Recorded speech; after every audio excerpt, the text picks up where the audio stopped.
Assalamualaikum warahmatullahi wabarakatuh. Perkenalkan, nama saya Muhammad Taufik Hidayat dari kelas 11 IPS 3. Hari ini saya akan memberitahukan tentang cara mengatasi inflasi. Cara mengatasi inflasi ada 3. Yang pertama, dengan kebijakan moneter. Kebijakan moneter ini terbagi menjadi 4. Yang pertama adalah politik diskonto.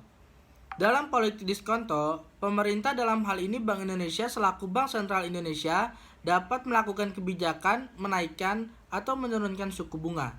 Yang diharapkan, jika Bank Indonesia menaikkan suku bunga, masyarakat akan mengurangi pinjaman ke bank dan menaikkan jumlah tabungan. Kemudian yang kedua, politik pasar terbuka, yakni adalah kebijakan untuk membeli atau menjual surat-surat berharga.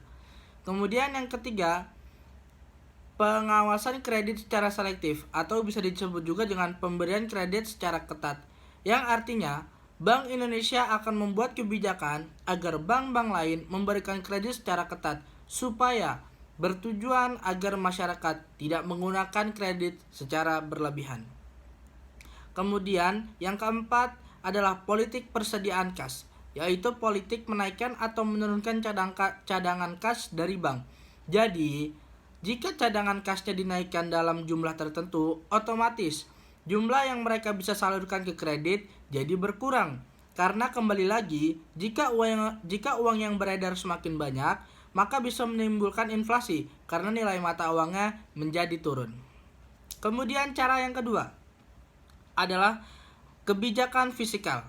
Kebijakan ini terbagi menjadi 2. Yang pertama dengan pengaturan pengeluaran pemerintah yang diatur dengan APBN. Kemudian yang kedua dengan peningkatan tarif pajak.